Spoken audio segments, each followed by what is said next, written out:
Olá, meus caros, tudo bem? Eu estou fazendo uma gravação extraordinária em função de do programa Despertar Federalista, em função de não termos conseguido gravar, veicular ao vivo o Despertar Federalista desta quinta-feira, dia 12 de outubro, por motivos de força maior e também por motivos de viagem, né, de alguns membros federalistas que poderiam fazer o programa, né? Mas a semana teve fatos, né, e eu não quero deixar esta semana em branco, até por sugestão recebida de alguns simpatizantes, pessoas que acompanham. Podia gravar então para não deixar em branco? Isso é uma ótima ideia. Vamos lá então. Estamos aí fazendo isso, né? E agradeço pela sugestão. Até porque aconteceram coisas na semana. Ontem foi Dia das Crianças. Acredito que isso nos remete à educação, né? Antes que alguém fale alguma coisa, nós estamos aqui, né, nos fundos do meu escritório, né, tem uma churrasqueira aqui, tem essas plantinhas aqui, essa parede recém-feita, né, com plantas, então acredito que seja um bom fundo, né? Alguns já me falaram daquela tourada lá que não gostam, coisa e tal. Talvez acabe trocando aquele quadro lá, vamos ver. Né, eu também não sou a favor de judiar de touros, né, e fazer esse tipo de coisa, porque já era, né? O tempo de barbárie já passou, pelo menos essa, né? Outras barbáries vão sendo vencidas com o passar do tempo, né? Nós temos algumas delas bem críticas aí, até podemos comentar. Uma delas é a ideologia transgênero, que é uma barbárie, né? E nós vamos conversar sobre isso. Mas vamos começar com a questão do Dia das Crianças, em face do que nos faz lembrar rapidamente sobre a formação das crianças, né? A educação, e isso tem tudo a ver com a formação do caráter, a formação da identidade da pessoa, né? A identidade, ela se forma dentro da família, dentro da sociedade, dentro das escolas, né? Das comunidades. Quando falo sociedade, é comunidade. E deixa eu ver se eu comecei o tempo aqui. Não, tá certo, o cronômetro aqui para a gente não se perder, né? E nós, federalistas, defendemos uma descentralização absoluta da educação, né? Claro que tem que ter marcadores, índices de formação, educação, enfim, que podem ser controlados pela federação, mas apenas como índices estabelecidos, e o governo central cobrar o Estado que não esteja alcançando. E por que não está alcançando o índice combinado de acordo com sua realidade, né? Porque, claro, os índices são diferentes e ajustados para cada cidade, né? Então, a educação, ela realmente começa na família, né? A formação, a educação, enfim, começa na família e na comunidade, de forma concorrencial, ou às vezes até a comunidade substituindo a família em alguns casos, porque existem famílias onde não é conhecido sequer o princípio da limpeza, né? Do asseamento, né? Da ordem, enfim, um mínimo de ordem, um mínimo de asseio, para que a pessoa possa ter uma boa formação, né?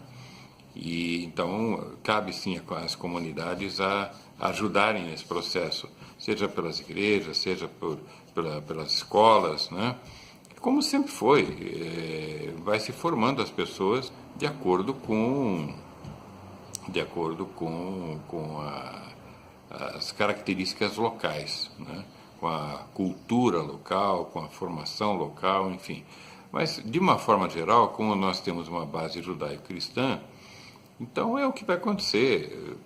Praticamente todo mundo vai se formar, 99% vai se formar, ou mais, se formar dentro de uma cultura mais ou menos homogênea no Brasil, né? Com as diferenças que são cabíveis a cada localidade, a cada comunidade. Então, esse é o princípio da formação, da educação, e com um detalhe muito importante, né? Com uma orientação de formação de caráter, né? Inicialmente do caráter, das crenças, né? Tem as crenças limitantes que têm que ser evitadas e as crenças possibilitantes que têm que ser incentivadas nas crianças desde cedo, não só no aspecto da abstração, até porque a criança só consegue abstrair algumas coisas um pouco mais tarde, 5, 6, 7 anos, né? Mas também com relação à formação da ética, né? Dos valores éticos, morais, né? Familiares, valores de honra, de caráter mesmo, de integridade. É isso que tem que ser ensinado logo no início, sabe? Com 0,1 já tem que começar a ensinar, sabe? Já tem que começar a mostrar como é que funcionam as coisas, como é que elas devem funcionar, para que nós possamos ter formação de pessoas corretas. E tudo isso coberto, né, com um manto de afetividade, muita afetividade, né? Porque muito amor, muito afeto, sabe? Saber exatamente o que está fazendo, porque o grande problema que eu vejo e que aprendi com alguns educadores, bons educadores, é que não há uma formação, uma construção emocional correta, né? Então tem gente aí que tem até 3 faculdades, 4 faculdades, e emocionalmente é uma anta, né? Com o perdão às antas, né? Mas é uma pessoa vazia, sabe? Então são pessoas vazias e que realmente têm problemas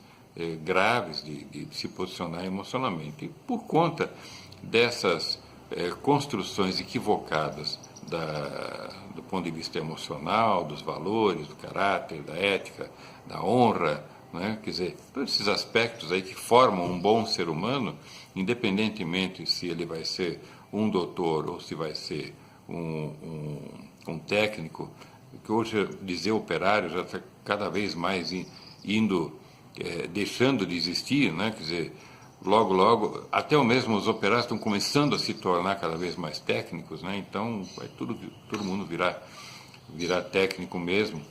Eu digo todo mundo de uma forma bastante geral, né? Genérica, sem querer generalizar 100% a todos, né? Mas eu acho que dá para acompanhar o raciocínio, né? Essa é a ideia, sabe? Como esse aqui é um bate-papo, então a ideia não é elaborar raciocínios mirabolantes, né? Até porque eu não sou adepto da erudição no sentido de eu conversar com as pessoas. Eu gosto de ouvir a erudição, mas eu não sou nada erudito, né? Então, e ainda essa questão dentro essa situação, né, da discussão dos transgêneros, que se enquadra muito bem dentro da Semana da Criança, isso é um escândalo, né? Isso é um absurdo. E a pergunta é, afinal de contas, quem começou isso? Porque o problema de transgenia, vamos colocar assim, né, pessoas da homossexualidade, dos problemas de identidade em relação ao sexo, isso sempre existiu. Sempre existiu, né? Eu lembro que quando eu era criança, ou adolescente, surgiram alguns artistas homossexuais, mas eram bons artistas, ninguém deu bola para isso, né? Ele é assim, tá, tudo bem, mas é um ótimo artista, cantava bem ou desempenhava bem no palco, enfim, ninguém dava bola para isso, ninguém ficava fazendo apologias, porque ele é homossexual, porque não sei o quê. Isso não interessa, sabe? Realmente não interessa. Mas aí quando começaram a criar essa situação de jogar os homossexuais contra a sociedade ou vice-versa, então realmente a pergunta que deve ser feita é quem é que iniciou isso e por quê? pessoas elas esquecem de perguntar e entram na onda da discussão e do divisionismo, né? Então, as pessoas a sociedade acaba se dividindo por conta disso, por causa até mesmo das opiniões em relação ao tema. E o mesmo está acontecendo hoje com essa questão do transgênero. Alguém começou essa história, está provocando a sociedade, não era necessário fazer isso do ponto de vista prático, mas do ponto de vista ideológico, é claro que é necessário. Então, os interessados em promover a divisão da sociedade, pelos mais diversos motivos que fizeram desde o início da Revolução Industrial, passando por feminismo, luta de classes, né, operários ou trabalhadores contra empresários, patrões, depois a liberdade sexual, né, a liberação sexual, com a libertinagem, drogas, uso de drogas, a liberdade para você se drogar, depois as questões de étnicas, né, raciais, sociais, indígenas, pelo amor de Deus. Então essa turma não sossega mesmo, esses ideólogos malucos, doentes mentais, realmente eles não sossegam e ficam atazanando a sociedade, colocando essas situações, provocando a sociedade para que ela vai se dividindo cada vez mais, vai se fragmentando, às vezes até de maneira irreversível, né? Tem famílias se separando, brigando, amigos que deixam de ser amigos por conta de discussões que se tornam absolutamente acaloradas, principalmente com o uso dos equipamentos aí, WhatsApp e etc., né? As pessoas acabam meio que se escondendo, né, atrás desses teclados, vamos colocar assim, né? Então, atrás do teclado está cheio de macho, né? Cheio de gente com razão, tudo, sabe? Então é difícil. Só que isso também acaba dividindo a sociedade. E aí a sociedade fica absolutamente ocupada, né, constantemente com essas situações e esquece de ver o resto, de ver o principal, que é como é que ele vai pagar a conta do supermercado, como é que ele vai pagar a prestação do carro, como é que ele vai pagar a luz, o aluguel, a água, a escola do filho, porque o problema é econômico, o problema é estrutural, o problema dessa luta política pelo poder, né? Está todo mundo se engalfinhando pelo poder e outros se engalfinhando para não perder o poder e ser preso. É uma briga, sabe, de foice, realmente, uma briga muito complicada, sabe? E a sociedade está dispersa, discutindo bobagens, né? Discutindo bobagens, tá? Não que eu estou dizendo que o que estão fazendo, o negócio dos museus, etc., não sejam, que sejam bobagens. Não, em absoluto. Mas isso está sendo provocado por alguém, sabe? E acho muito legal a sociedade se colocar contra, demonstrar claramente, olha, não queremos isso, mas o que eu quero chamar a atenção é para fazer as perguntinhas. Em vez de ficar brigando com pessoas, é começar a fazer perguntas. Espera aí, quem começou isso e por quê? O que é que querem essas pessoas? Então, com o juiz Sérgio Moro, junto com a equipe do Ministério Público Federal, aprenderam o follow the money, né? Siga o dinheiro, e você vai descobrir os chefões das máfias que dominam o país. É o mesmo, né? Tem que seguir, descobrir quem são esses doentes mentais que estão disseminando, né? Criando e disseminando essas brigas e essas coisas, né? Esses temas que estão dividindo a sociedade, tá? Então não caia nessa, faça a sua opinião, mas com calma, com moderação, né? Procure se informar mais, não radicalizar, tá? Que o radicalismo acaba levando, e radicalismo não significa abrir mão dos seus princípios, não, princípios são uma coisa, né? Radicalismo é quando você começa a gritar com outra pessoa, brigar, etc. Isso não leva a nada, né? Então, tem que se informar e tem que vencer os argumentos, os debates com argumentos, né? Não é fácil, mas isso é pedagógico, né? Todos nós estamos aprendendo e provavelmente a sociedade inteira deverá sair fortalecida, que é uma forma de politização, né? Vamos ver como é que está o nosso tempo aqui. Muito bem. Outra coisa que aconteceu aí foi essa questão do Supremo Tribunal Federal versus o Congresso, né? A questão do Aécio, colocada lá por alguns partidos, e o Supremo está sendo muito criticado. Eu não morro de amores pelo Supremo, todo mundo sabe disso, e não morro de amores principalmente por essa Constituição malévola que está aí e que nós temos que substituir. Mas o Supremo acertou, gente. O Supremo acertou, esse é um assunto que não deveria sequer ser discutido, né? Porque é um assunto, faz a denúncia no Supremo, o Supremo pode até decidir pela suspensão temporária do mandato, até pela prisão, mas o assunto tem que ser remetido à casa respectiva, seja a Câmara ou o Senado, e essa casa é que vai decidir pela cassação do mandato, pela suspensão do mandato, enfim, o que diz respeito ao mandato, né? O que diz respeito à prisão por flagrante delito diz respeito ao Supremo. E aí sim o Supremo pode prender, como aconteceu no caso do então senador Delcídio Amaral, né? Ele foi preso por obstrução à justiça, foi pego em flagrante, numa gravação autorizada, e foi preso. Mas o Supremo não cassou o mandato. Quem cassou foi o Senado, né?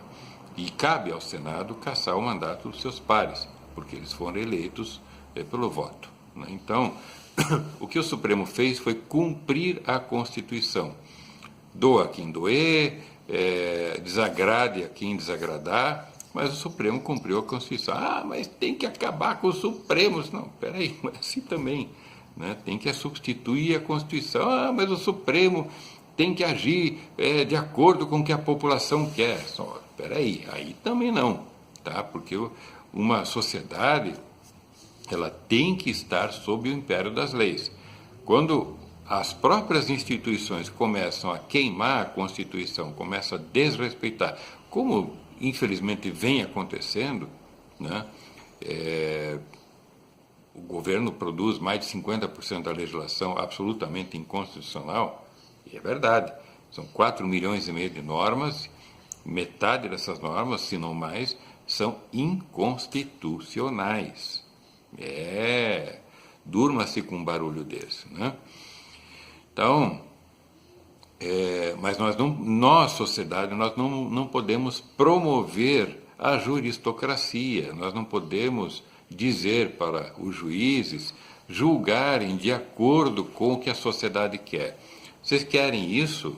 Querem isso realmente? Então vamos substituir a Constituição por uma Constituição de princípios, né? E todas as questões que caberão no sentido consuetudinário serão decididas de acordo com a interpretação do juiz em face dos princípios constitucionais, em face de alguma legislação que venha positivar determinado assunto e em face dos usos e costumes vigentes, ocorrentes na época, tá? Desta forma que você mantém uma sociedade. Assim funciona nos Estados Unidos, na América, tá? De uma forma mais ou menos geral, né? Lá também tem seus problemas, mas de uma forma geral é assim que funciona, tá? Uma Constituição, que não está aqui comigo agora, mas uma Constituição com uma folha, né, com 7 artigos, 27 emendas, é uma Constituição de princípios. Então, não dá para brincar com isso, gente, que senão nós vamos nos perder, vamos ficar sem alguém que nos garanta, sem um documento que nos garanta ao bel prazer da interpretação de pessoas. Quando os seres humanos se colocam acima do império das leis ou dos princípios de uma Carta Magna, nós estamos perdidos. Aí realmente partimos para uma ditadura, ainda que disfarçada. Então, muita calma nessa hora, muita hora nessa calma, como diz a brincadeira, né? No programa passado, alguém, um federalista inclusive, me deixou essa questão do nióbio. E eu fui pesquisar esse assunto, até porque tinha um artigo muito bom do Rodrigo Constantino, e eu fui mais a fundo pesquisar e descobri algumas coisas muito interessantes. Bom, primeiro, que tudo que se fala a respeito do nióbio é mito. Meu caro, é mito. Tá? É um metal importante, o Brasil tem 98% das reservas mundiais, é verdade. Você com 100 gramas em 1 tonelada, você faz uma liga mais leve, deixando o aço mais leve, ou o metal a liga que se pretenda produzir para qualquer tipo de aplicação, aeronáutica, carros, enfim, todo tipo de indústria, né? Mas o nióbio tem concorrentes, né? Tem o tântalo, tem o titânio, tem o vanádio, né? E são concorrentes, são metais que existem também com certa abundância, estão espalhados pelo mundo. Eu não cheguei a levantar quem domina, quem tem as maiores reservas de um metal ou de outro, mas de qualquer forma, quando existe apenas um concorrente, você tem que começar a tomar cuidado com o preço, né? O preço não é estabelecido pela Bolsa de Chicago, tá? O preço é estabelecido pela CBMM, Companhia Brasileira de Mineração, de Metais de Mineração, alguma coisa assim, tá? É uma companhia brasileira, aí o capital majoritário ainda é brasileiro, tem, se não me engano, 30% ou 40% que foi vendido para empresas estrangeiras, né? Anglo-American,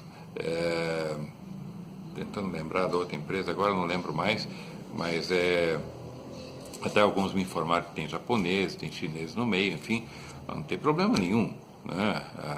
A Exxon, por exemplo, não é capital totalmente americano, a maior companhia de petróleo, né? Provavelmente uma das maiores do mundo, e tem investidores diversificados do mundo inteiro, muito provavelmente até chineses, russos, quem sabe, né? E então essa história, sabe, esses mitos, né, que vão se espalhando por aí, isso é tudo besteira, tá?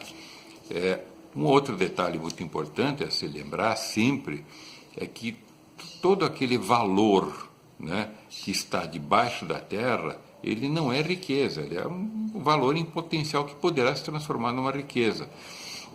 A Amazônia, por exemplo, que alguns tentam relativizar, querem bloquear a Amazônia, não pode explorar. Como não pode explorar? A Amazônia tem mais de 30 mil espécies endêmicas que só dão lá, né?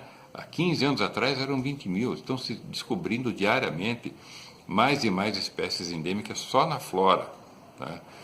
Então isso é a maior riqueza do planeta.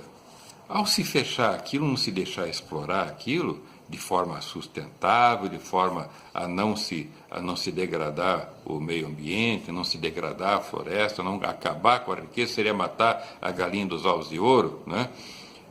Vai deixar com que estrangeiros possam entrar lá dentro e fazer o que bem entenderem. E é exatamente isso que está acontecendo, né? Até porque alguns estados, como Acre, Rondônia, próprio estado do Amazonas, Amapá, enfim, não tem controle nenhum sobre isso, porque não tem condições, nem deveriam ser estados, deveriam ser territórios, né? Para que o governo central possa retrabalhar essa situação e proteger essas áreas todas e promover a exploração ordenada, sustentável, de maneira que as empresas autorizadas, os grupos investidores autorizados, brasileiros e estrangeiros, eu prefiro que sejam brasileiros, evidentemente, mas que possam fazer isso de forma ordenada, sem agressão ao meio ambiente, fazer com todos os protocolos de boas práticas para cuidar do meio ambiente, cuidar daquela selva fantástica, de maneira que se possa retirar, aproveitar a exploração sustentável disso tudo. Agora, deixar parado lá, sabe? Quer dizer, a mesma coisa que a sua casa está em cima de um campo de petróleo, não vamos explorar porque, sei lá, vai inventar qualquer coisa aí, porque ao explorar vai criar um problema, vai agredir o meio ambiente. Eu não sei que tipo de desculpa que se possa criar, e você fica sentado em cima do barril de tesouros, né, de riquezas, e nada pode fazer. Então, sabe, não serve para nada, né? E não é assim. O mundo ele pode ser explorado. Nós estamos aqui usando essas tecnologias aqui, internet, celular, etc., por conta da exploração do planeta, né? Claro que isso foi feito de forma desordenada e daqui para frente está se aprendendo a fazer isso de forma ordenada. Então, os ecochatos pelo menos serviram para alguma coisa, né? Para poder chamar a atenção da sociedade, chamar a atenção das indústrias, chamar a atenção dos governos, enfim, para criar um controle, chamar a atenção de, olha, está se acabando. Esse negócio de que está afetando o planeta inteiro, só em conjunto mesmo, quando os ambientes é que não funcionam direito, né? Os meio-ambientes localmente estão sendo atacados, né?